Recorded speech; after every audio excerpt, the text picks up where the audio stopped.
O diabo é inimigo de Deus? Ou será que a gente entendeu tudo errado?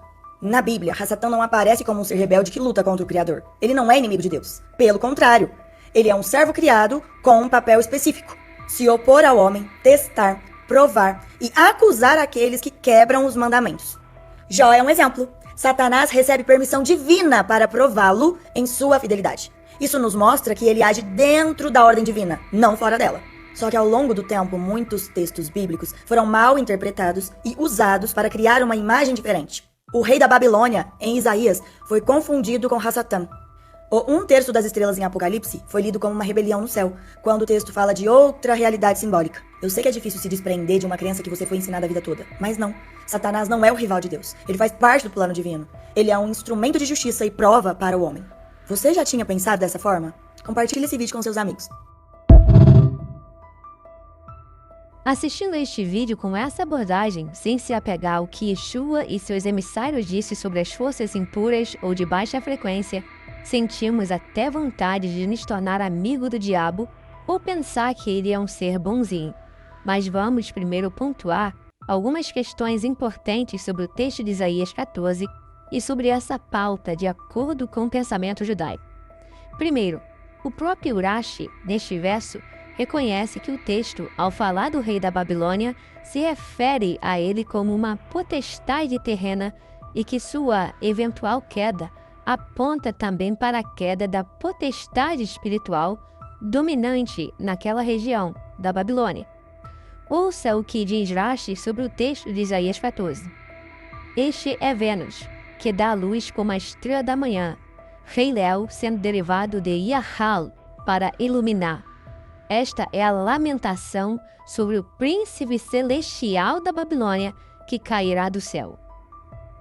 Mas devemos lembrar que o chamado Novo Testamento, os textos chamados escritos nazarenos, ensinam porque não temos que lutar contra a carne e o sangue, mas sim contra os principados, contra as potestades, contra os príncipes das trevas deste século, contra as hostes espirituais da maldade nos lugares celestiais, citando Efésios capítulo 6, verso 12. Desta forma, vemos essa correlação.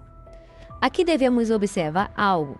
O maior problema atual do movimento messiânico não está sendo fazer o uso dos sábios, usando o Talmud e literatura judaica, mas sim abandonar os textos que contêm os ensinos e instruções de Yeshua e seus apóstolos sobre conceitos variados relacionados inclusive com as entidades espirituais malignas. Ouça o que Yeshua disse sobre o diabo em um de seus debates com a classe farisaica da época que estava sendo guiada por demônios. Vós tendes por pai o diabo e queres satisfazer os desejos do vosso pai. Ele foi homicida desde o princípio e não se firmou na verdade, porque não há verdade nele. Quando ele profere mentira, fala do que lhe é próprio, porque é mentiroso e pai da...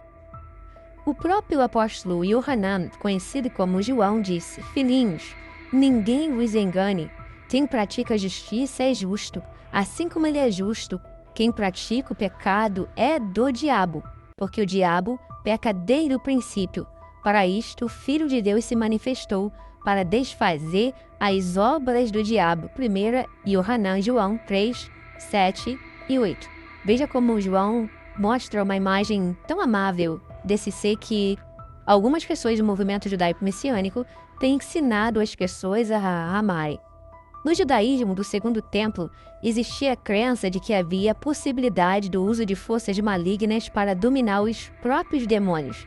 Isso pode ser visto, inclusive, no episódio em que Yeshua é acusado de expulsar demônios pelo príncipe dos demônios. Ora, se eles acusaram Yeshua de tal coisa, é porque eles mesmos seriam capazes de tal feito. Acusem ele do que nós somos, é deste jeito. O que dizer ainda do que a tradição ensina sobre Salomão, de que este dominou o chefe dos demônios, e por meio de um anel mágico, que continha um nome sagrado, e com o auxílio dele, lapidou as pedras que seriam usadas na construção do templo.